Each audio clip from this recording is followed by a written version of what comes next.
നെയ്ച്ചോറ്, ബീഫ് കറി എല്ലാം അടിപൊളിയായിട്ടുണ്ട്. നല്ല ടേസ്റ്റായിരുന്നു. ഹലോ ഫ്രണ്ട്സ്, എല്ലാവർക്കും ഞങ്ങളുടെ ക്രിസ്മസ് ആശംസകൾ. നാളെ ഇപ്പം ക്രിസ്മസ് ആയതുകൊണ്ട് ഞാൻ അതിൻ്റെ ഒരു ഒരുക്കത്തിലാണ്. ഞാൻ അപ്പം നാളെ രാവിലെ ബ്രേക്ക്ഫാസ്റ്റിന് അപ്പവും ബീഫ് കൂടെ ഉണ്ടാക്കാനുള്ള ഒരു തയ്യാറെടുപ്പിലാണ്. ഞാൻ ഇപ്പം സമയം ഇവിടെ ഒരു 11-12 ആയി. ഞാൻ ഡ്യൂട്ടിയൊക്കെ കഴിഞ്ഞ് വന്നിട്ടാണ് ഇതൊക്കെ ചെയ്യാൻ വേണ്ടി തുടങ്ങുന്നത്. ഡ്യൂട്ടിക്ക് പോകും മുന്നേ അരി വെള്ളത്തിലിട്ടിട്ട് പോയതാണ്. അപ്പം വന്നു കഴിഞ്ഞാൽ വേഗം അരയ്ക്കാമല്ലോ എന്നുള്ളത് വിചാരിച്ചിട്ട് ഇപ്പം ഞാനൊരു 8-10 മണിക്കൂറോളമായി അരി കുതിർക്കാൻ വേണ്ടി ഇട്ടിട്ട്. ഇനി നമുക്കിതൊക്കെ ഒന്ന് അരച്ചെടുക്കണം. ഞാൻ നല്ല പച്ചരി ഇതുപോലെ നന്നായി കുതിർന്ന് വന്നിട്ടുണ്ട്. ഇനി നമുക്കിതൊന്ന് അരച്ചെടുക്കണം. അതിന് വേണ്ടി എന്തൊക്കെ സാധനങ്ങളെന്നുള്ളത് ഞാൻ പറയാം. ഇനി നമുക്ക് മിക്സിയുടെ ജാറിലേക്ക് നമ്മൾ കുതിർക്കാൻ വെച്ച് അരി കുറച്ചായിട്ട് ഇട്ട് കൊടുത്ത് അരച്ചെടുക്കാം. ഈ അപ്പം ഉണ്ടാക്കുമ്പോൾ സാധാരണ എന്ന് പറഞ്ഞാൽ പൊടിച്ചിട്ടുണ്ടാക്കുന്നതാണ് നല്ല ടേസ്റ്റ് ഉണ്ടാകുക. ഞങ്ങൾ വീട്ടിലൊക്കെ അങ്ങനെയാണ് ചെയ്യാറ്. പിന്നെ നമുക്കിവിടെ പൊടിക്കാനുള്ള സൗകര്യവും പിന്നെ എനിക്ക് ടൈമൊന്നും ഇല്ലാത്തതുകൊണ്ട് ഇല്ലെങ്കിൽ പൊടിച്ചെടുക്കുന്നത് തന്നെയാണ് നല്ലത്. അങ്ങനെ ഉണ്ടാക്കുന്ന അപ്പത്തിന് നല്ല ടേസ്റ്റ് ആകും. ഇപ്പം ഞാൻ കുറച്ച് അരി ഇട്ട് കൊടുത്തിട്ടുണ്ട്. ഇനി നമുക്കിതിലേക്ക് കുറച്ച് ചോറിട്ട് കൊടുക്കണം. ഇനി നമുക്കിതിലേക്ക് വേണ്ടതെന്ന് പറഞ്ഞാൽ കുറച്ച് ചുവന്നുള്ളിയും കുറച്ച് വെളുത്തുള്ളിയാണ്. അതും കൂടെ നമുക്ക് ഇട്ട് കൊടുക്കാം. പിന്നെ നമുക്ക് വേണ്ടത് കുറച്ച് ജീരകം വേണം. ജീരകമൊക്കെ ഇതിങ്ങനെ അരച്ച് കഴിഞ്ഞാൽ നല്ല ടേസ്റ്റ് ഉണ്ടാവും അപ്പത്തിന്. കുറച്ച് ജീരകം ഇട്ട് കൊടുക്കാം. ഇനി നമുക്കിതിലേക്ക് തേങ്ങയാണ് വേണ്ടത്. തേങ്ങയും കൂടി ഇട്ട് കൊടുക്കാം.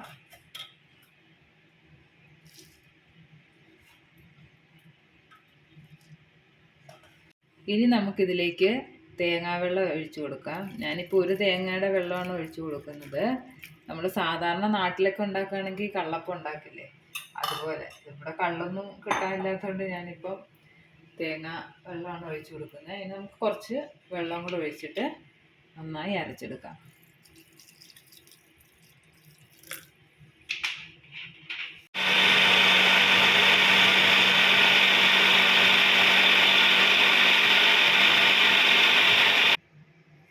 ഇപ്പോൾ ഇവിടെ മാവെല്ലാം ഞാൻ അരച്ചെടുത്തിട്ടുണ്ട്.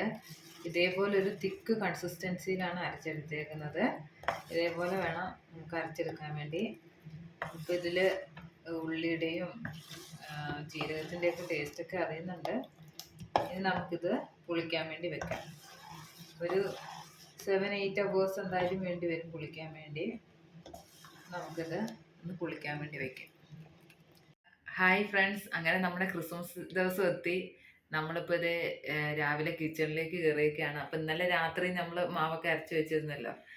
അന്നേരം അതിപ്പോൾ പുളിച്ച് വന്നിട്ടുണ്ട്. ഇപ്പോൾ ഒരു 8-9 മണിക്കൂറൊക്കെ ആയി കേട്ടോ. ഞാനിപ്പോൾ എഴുന്നേക്കാൻ ഒത്തിരി വൈകി. അപ്പം എന്തായാലും ഇന്നലെ കിടക്കുമ്പോഴേ ഒത്തിരി വൈകിയായിരുന്നു. 1 മണിയൊക്കെ ആയി കിടക്കുമ്പോൾ.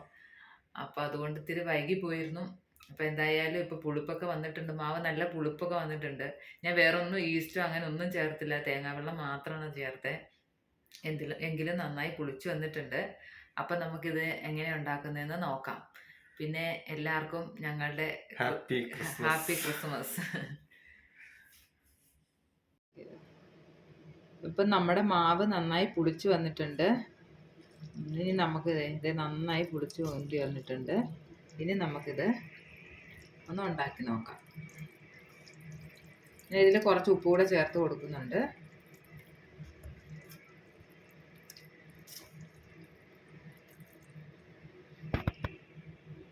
ഇപ്പോൾ പാൻ നന്നായി ചൂടായി വന്നിട്ടുണ്ട്.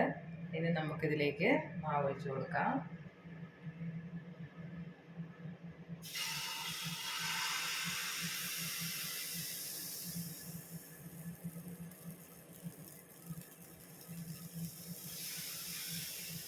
നമുക്കിതൊന്ന് മൂടി വെച്ച് വേവിച്ചെടുക്കാം.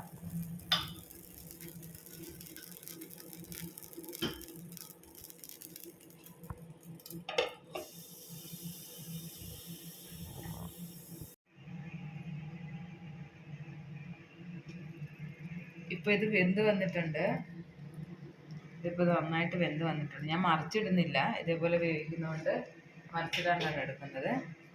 നല്ല അപ്പം നന്നായിട്ട് വെന്ത് വന്നിട്ടുണ്ട്. ഇതുപോലെ നമുക്കെല്ലാം ചുട്ടെടുക്കാം.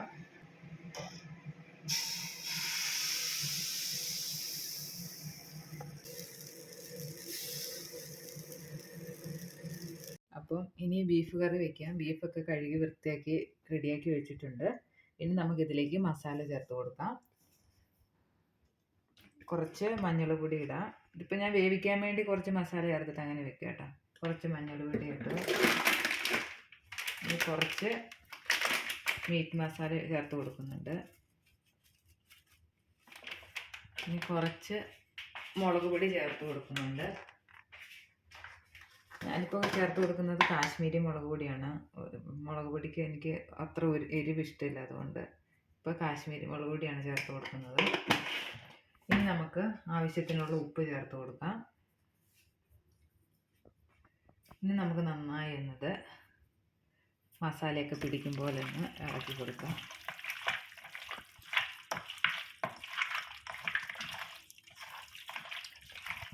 ഇപ്പം മസാലയൊക്കെ പുരട്ടി എല്ലാം നന്നായി പിടിച്ച് വന്നിട്ടുണ്ട്. നമുക്കിനി ഇതൊന്ന് വേവിച്ചെടുക്കാം. കുക്കറിലാണ് ഞാൻ വേവിക്കുന്നത്. നമുക്ക് കുക്കറിലേക്ക് ഇട്ട് കൊടുക്കാം. പിന്നെ ഓരോ ഇറച്ചിയുടെ വേവ് അനുസരിച്ചിരിക്കും കേട്ടോ വിസിലിൻ്റെ. അതൊക്കെ ചിലപ്പോൾ ചില ഇറച്ചി നല്ല മൂത്തതായിരിക്കും, ചിലത് അത്ര ഹാർഡായിട്ടുണ്ടാവില്ല. അപ്പോൾ നമ്മൾ അതിനനുസരിച്ചുള്ള രീതിക്ക് വേവിച്ചെടുത്താൽ മതി. ഇത് അത്ര വലിയ ഹാർഡായിട്ട് എനിക്ക് തോന്നുന്നില്ല. അപ്പോൾ എന്തായാലും നമുക്കിത് കുറച്ച് വെള്ളം ഒഴിച്ചിട്ട് വേവിച്ചെടുക്കാം.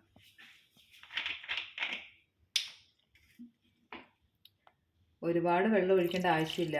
ഓൾറെഡി ഇതിൽ വെള്ളം ഉണ്ടാകും കുറച്ചൊക്കെ. അപ്പം അതിനനുസരിച്ച് വെള്ളം ഒഴിച്ച് കൊടുത്താൽ മതിയാകും. ഇനി നമുക്ക് വേവിച്ചെടുക്കാം. ബീഫ് വേവിക്കാൻ വേണ്ടി വെച്ചിട്ടുണ്ട്. അപ്പോഴത്തേക്ക് അതിനുള്ളിൽ നമുക്കൊന്ന് മസാലകൾ റെഡിയാക്കാം. അതിന് വേണ്ടി ഞാൻ കുറച്ച് വെളിച്ചെണ്ണ ഒഴിക്കുന്നുണ്ട്. എണ്ണ ചൂടായി വരട്ടെ. അതിന് ശേഷം കടുകിട്ട് കൊടുക്കാം. എണ്ണ ചൂടായി വന്നിട്ടുണ്ട്. നമുക്കിനി ഇതിലേക്ക് കടുക് ചേർത്ത് കൊടുക്കാം. കടുക് നന്നായി പൊട്ടി വന്നിട്ടുണ്ട്. ഇനി നമുക്ക് ഇതിലേക്ക് വെളുത്തുള്ളി ചേർത്ത് കൊടുക്കാം.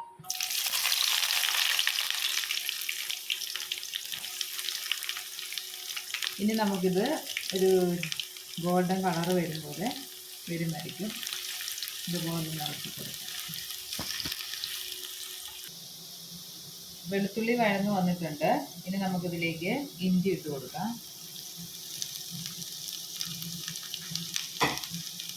ഇനി ഇത് നന്നായി ഇതുപോലെ ഒന്ന് ഇറക്കി കൊടുക്കാം. അടി പിടിക്കാണ്ട് നോക്കണം. ഇനി നമുക്കിതിലേക്ക് കൊത്തി വെച്ച തേങ്ങയാണ് ഇട്ട് കൊടുക്കേണ്ടത്. ഞാൻ ഇതേപോലെ കൊത്തി വെച്ചതാണ്. കുറച്ച് അധികമായിട്ട് ഞാൻ എടുത്തിട്ടുണ്ട്. അത് ആവശ്യത്തിനുള്ള ഇട്ട് കൊടുക്കാം.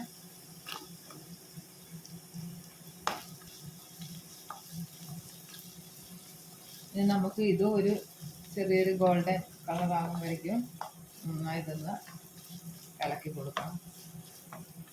ഇപ്പോൾ തേങ്ങ നന്നായി മൂത്ത് വന്നിട്ടുണ്ട്. ഇനി നമുക്കിതിലേക്ക് അരിഞ്ഞു വെച്ച സവോള ചേർത്ത് കൊടുക്കാം.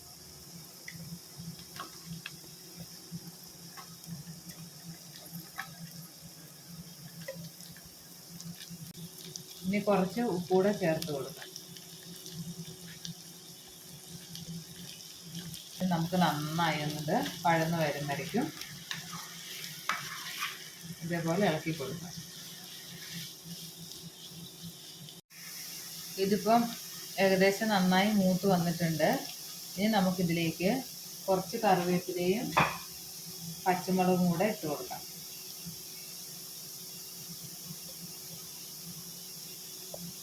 ഇത് നമുക്കൊന്ന് ഒന്നുകൂടെ വഴറ്റിയെടുക്കാം. എല്ലാം ഇപ്പം മൂത്ത് നല്ല ഗോൾഡൻ കളറായി വന്നിട്ടുണ്ട്. ഇനി നമുക്കിതിലേക്ക് വേണ്ട പൊടികളൊക്കെ ഒന്ന് ചേർത്ത് കൊടുക്കാം. ആദ്യം നമുക്ക് കുറച്ച് മഞ്ഞൾപ്പൊടി ചേർത്ത് കൊടുക്കാം. ഇനി നമുക്കിതിലേക്ക് കുറച്ച് മീറ്റ് മസാല ചേർത്ത് കൊടുക്കാം.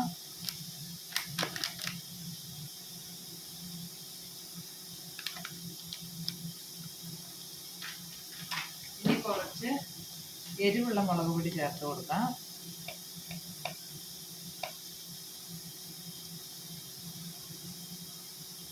ഇനി കുറച്ച് കാശ്മീരി മുളക് പൊടി ചേർത്ത് കൊടുക്കാം.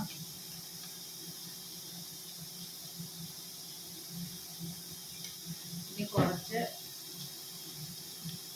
കുരുമുളക് പൊടി ചേർത്ത് കൊടുക്കാം. ഇനി കുറച്ച് മല്ലിപ്പൊടി കൂടി ചേർത്ത് കൊടുക്കാം.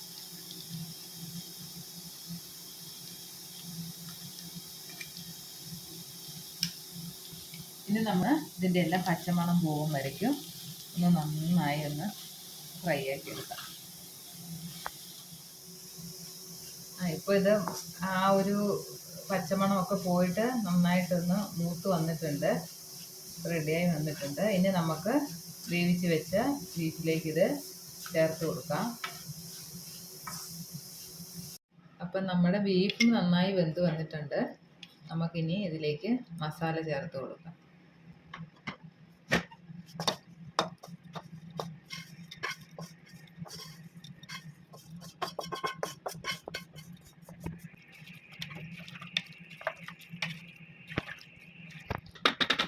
അപ്പോൾ ഇത് മസാലയെല്ലാം നന്നായി ഞാൻ ഇളക്കി എടുത്തിട്ടുണ്ട്.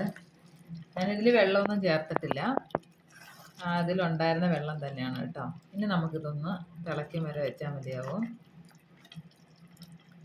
ഇപ്പം നന്നായി തിളച്ച് വന്നിട്ടുണ്ട്, ഒരു കറക്റ്റ് ഭാഗമായിട്ട് വന്നിട്ടുണ്ട്. ഇനി നമുക്ക് കുറച്ച് മല്ലിയിലയും കൂടി ഇതിന് മുകളിലേക്ക് ചേർത്തിട്ട് ഫ്ലെയിം ഓഫ് ചെയ്യാം.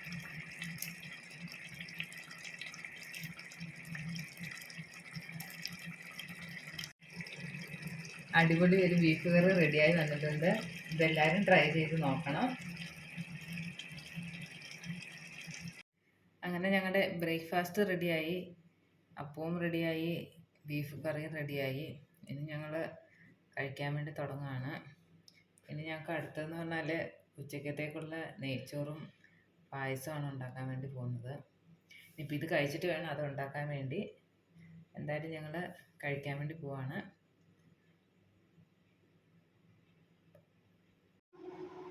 പായസത്തിന് വേണ്ടിയുള്ള പരിപ്പ് എടുത്തിട്ടുണ്ട്. ഇത്രയും വെന്ത് പോകണ്ട, ഇത് ഞങ്ങൾക്ക് ഇച്ചിരി അബദ്ധം പറ്റിയതാണ്, വെന്ത് പോയതാണ്. ഇനി നമുക്കിതിലേക്ക് ശർക്കര പാക് കാച്ചി വെച്ചിട്ടുണ്ടായിരുന്നു, അതൊഴിച്ചു കൊടുക്കാം.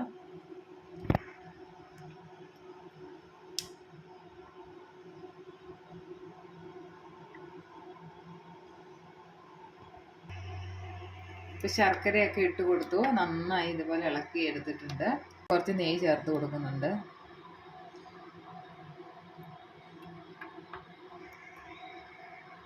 പാലിവിടെ തിളച്ച് വന്നിട്ടുണ്ട്, ഞാൻ മുന്നേ തിളപ്പിക്കാൻ വെച്ചിട്ടുണ്ടായിരുന്നു. അതേപോലെ കിസ്മിസും നട്ട്സും ഒക്കെ ഫ്രൈ ആക്കി വെച്ചിട്ടുണ്ട്. പിന്നെ അതിൻ്റെ കൂട്ടത്തിൽ കുറച്ച് തേങ്ങാക്കൊത്തും ഫ്രൈ ആക്കി വെച്ചിട്ടുണ്ട്. ഇനി നമുക്കിതെല്ലാം ഒന്ന് ചേർത്ത് കൊടുക്കാം. ആദ്യം ഞാനിപ്പോൾ പാലാണ് ചേർത്ത് കൊടുക്കുന്നത്.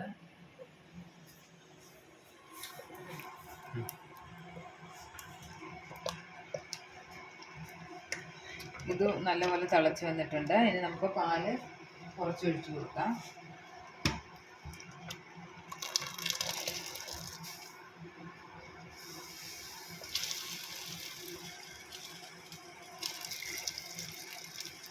ഇനി നമുക്ക് നന്നായി ഒന്ന് ഇളക്കി കൊടുക്കാം.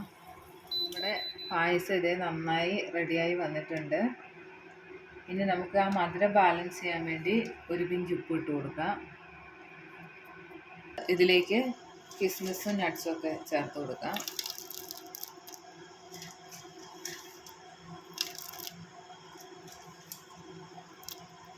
അതേപോലെ തേങ്ങാക്കൊത്തും കൂടെ ചേർത്ത് കൊടുക്കാം.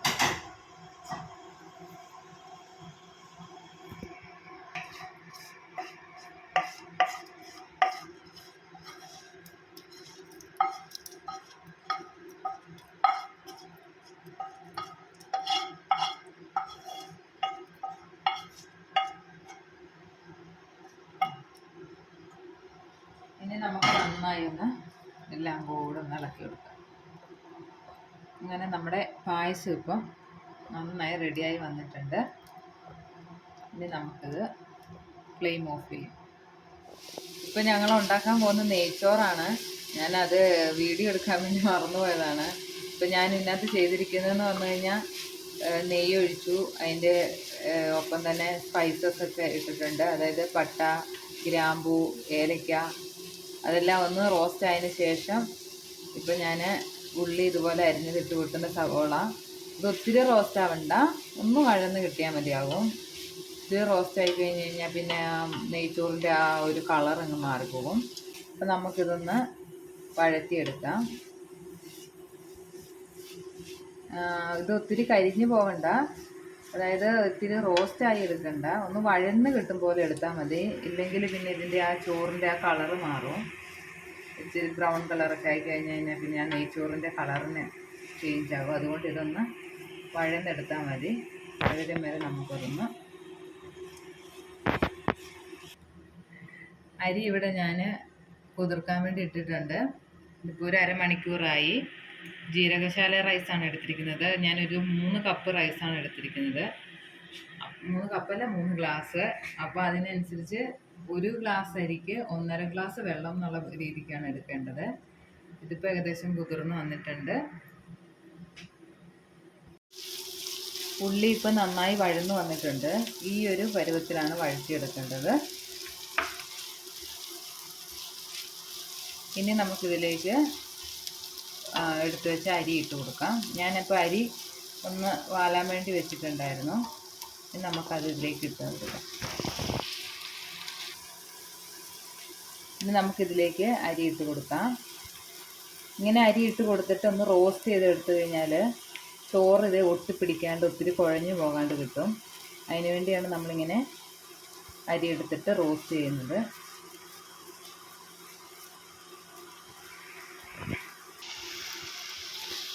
ഇതുപോലെ നന്നായി ഒന്ന് ഇളക്കി കൊടുക്കാം. ആ വെള്ളമൊക്കെ ഒന്ന് പോയി ഒരു ഡ്രൈ ആകുന്ന രീതിയാകുമ്പോൾ വേണം നമുക്ക് നിർത്താൻ വേണ്ടി. ഇപ്പോൾ അരിയിൽ കുറച്ച് വെള്ളമൊക്കെ ഉണ്ടല്ലോ, അപ്പോൾ അതെല്ലാം ഒന്ന് പോയി കിട്ടും.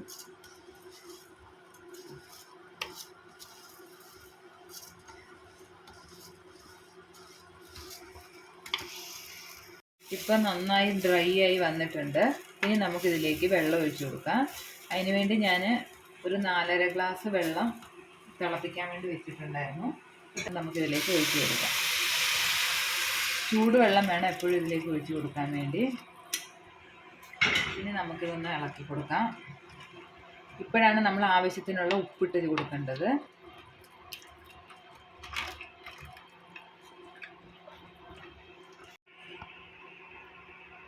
ഇനി നമുക്കിതിലേക്ക് ഉപ്പിട്ട് കൊടുക്കാം. ഉപ്പ് ഇച്ചിരി കൂടുതലായിട്ട് നിൽക്കണം, ഇല്ലെങ്കിൽ പിന്നെ ആ ചോറിന് ആ ഒരു ടേസ്റ്റ് ഉണ്ടാവില്ല. ഉപ്പ് അറിയണം.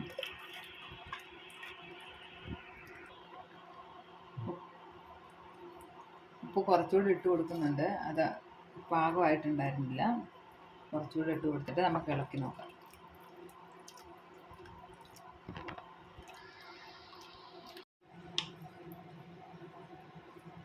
ഇപ്പം നന്നായി വെള്ളമൊക്കെ വറ്റി ഇതേപോലെ ആയി വന്നിട്ടുണ്ട്. ഇനി നമുക്കൊന്ന് അടച്ചു വെച്ച് വേവിക്കണം. കുറച്ച് വെള്ളം ഉണ്ട്, ഒന്ന് നന്നായി തിളച്ചിട്ടുണ്ടായിരുന്നു. പിന്നെ ഒന്ന് നമുക്ക് ഇതേപോലെ സെറ്റാക്കിയിട്ടൊന്ന് അടച്ചു വെച്ച് വേവിച്ചെടുക്കാം. ലോ ഫ്ലെയിമിൽ തന്നെയാണ് വെച്ചിരിക്കുന്നത്.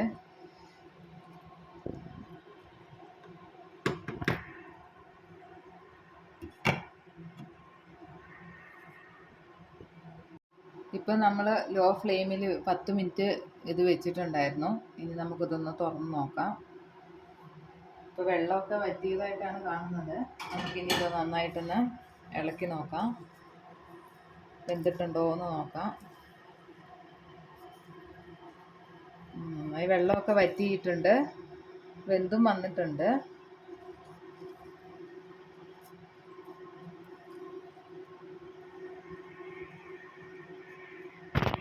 ഇനി നമുക്കിതിലേക്ക് ഈ ഉള്ളിയും നട്ട്സൊക്കെ ഇട്ട് കൊടുക്കാം.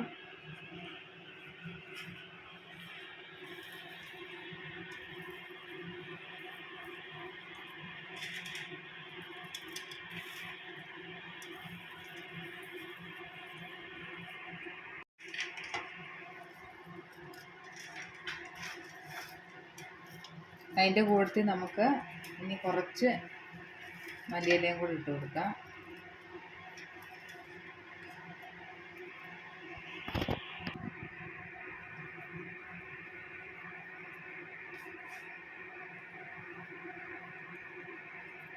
നമുക്കിതൊന്ന് മൂടി വയ്ക്കാം.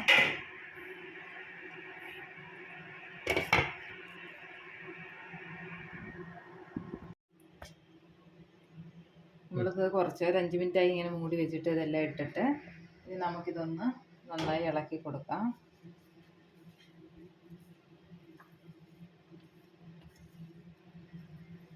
നല്ല അടിപൊളി നെയ്ച്ചോറ് റെഡി ആയിട്ടുണ്ട്. എല്ലാവരും ഇത് ട്രൈ ചെയ്ത് നോക്കണം.